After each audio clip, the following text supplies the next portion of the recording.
Welcome back. If you've just joined us, you're watching the news at 10 live on Channels Television. A quick reminder of our top stories now.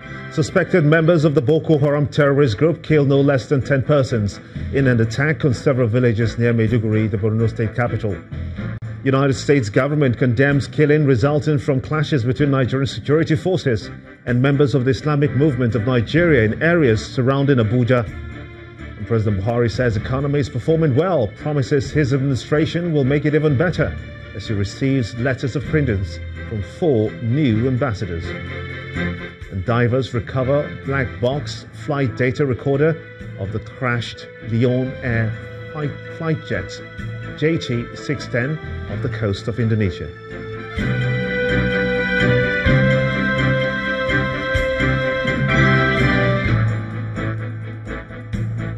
ChannelsTV.com has more information for you. And in YouTube.com/ChannelsWeb, you can watch our videos. You can also watch us on your mobile device via your browser, or download the Channels TV app for Android, iOS, and Windows devices from their respective stores. Besides giving you access to news and updates on the go, the Channels TV and Channels 24 app have an eyewitness feature that you can use to share those pictures, videos, or news of happenings around you. Just install the app, then tap and swipe to reveal the menu and follow the instructions. The Rivers State Governor, Nyesom Wike, believes that the threat of a strike by the labor unions over the new minimum wage is tantamount to putting the cart before the horse. Governor Wike, who made these remarks at the Rivers State University in Port Harcourt, explained that he supports the idea of a new minimum wage for labor. He believes, though, that considering the realities of the times, the labor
Mr. Kanu resurfaced in Israel several months after allegedly jumping bail.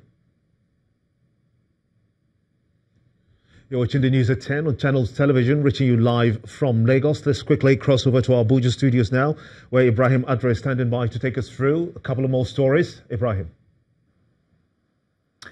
Many thanks indeed, Gimba. Well, we'll begin with a rather unsettling story that yet another earth tremor has been recorded in the Maitama area of Abuja. According to the Nigerian Geological Survey Agency, the tremor occurred at around 12:26 p.m. around the vicinity that is of Panama Street in Maitama district. The acting director general of the agency, Dr. Abdulrazak Garba, told a news conference that preliminary findings from a spot assessment indicate that the intensity was felt indoors and lasted less than a minute. Dr. Garba said there was no structural damage as a result of vibrations and urged residents of the area and the entire Federal Capital Territory not to panic.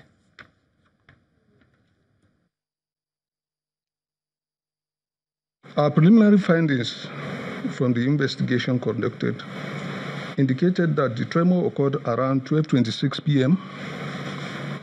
within the vicinity of Panama Street in Maitama district.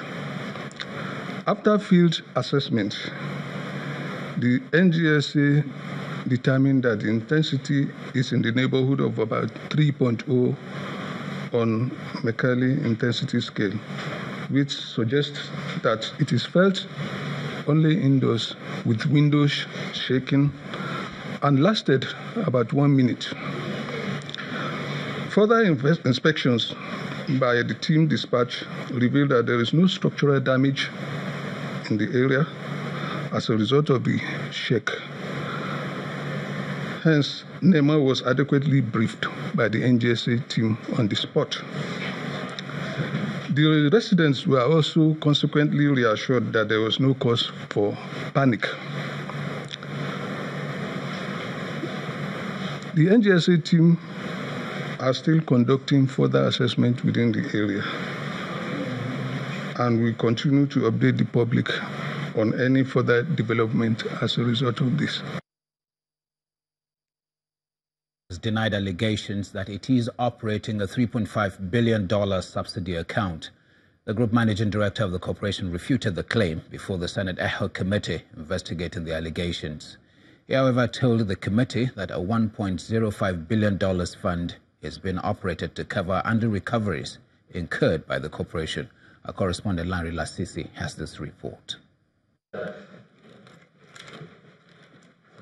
Officials of the Nigerian National Petroleum Corporation, NNPC, the Federal Ministry of Finance, and other agencies of government in the petroleum sector appearing before a Senate ad hoc committee. The committee is investigating allegations that the NNPC is operating a $3.5 billion subsidy fund, an allegation that is immediately addressed. Senate is also interested in knowing the processes and procedures followed to warrant such expenditures.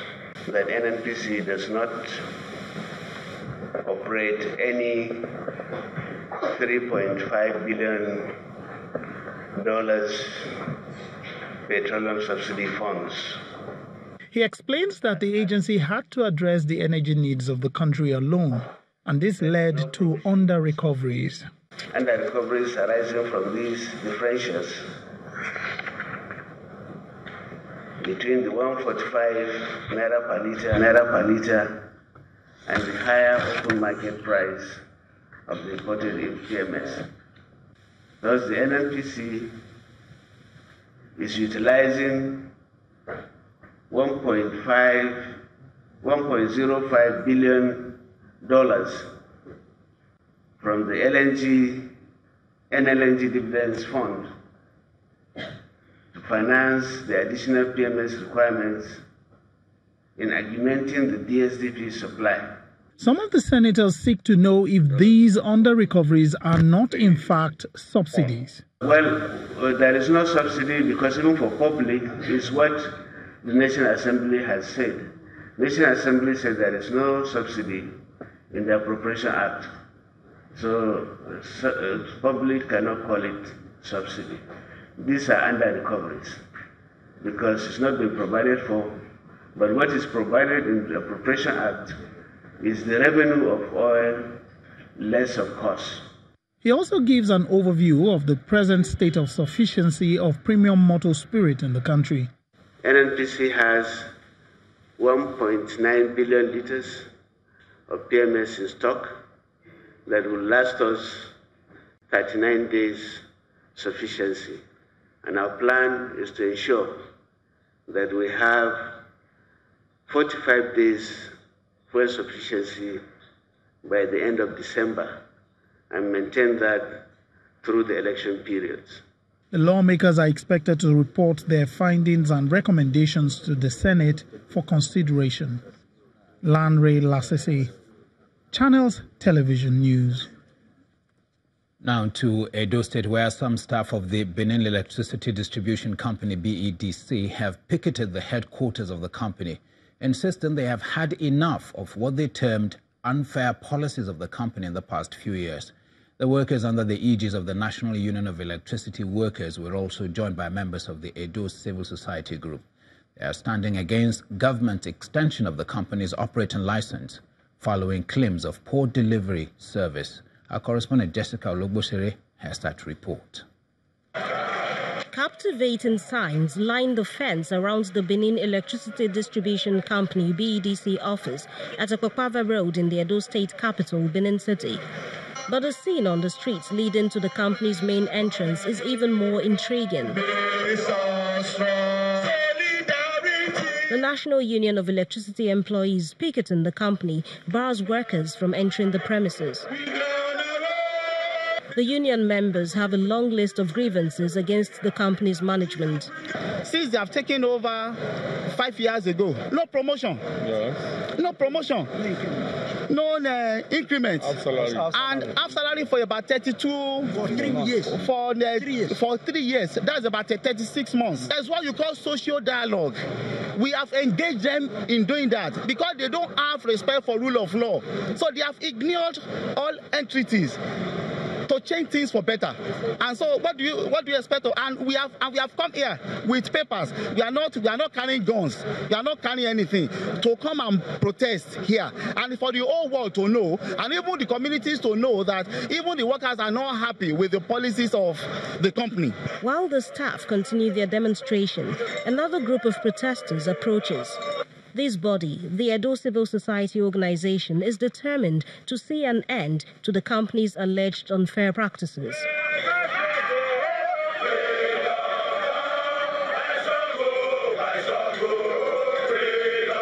NEPA staffs are here.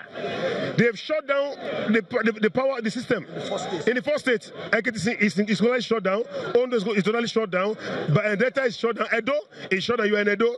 So you know that it's shut down. And we are going to sustain that darkness that they want. So that the vice president, who is the chairman on privatization, we know for sure that we are not just talking. We mean what we say. It's a struggle both groups have vowed must bring positive adjustments before they would be satisfied. Jessica Ologbosere, Channels Television News. And that's it from Abuja studios. But when the news at 10 returns, Nigerian National Petroleum Corporation signs agreement with British Petroleum for a robust supply of products across the country ahead of the Yuletide and the 2019 elections. That's on Business News. Stay with Channels Television.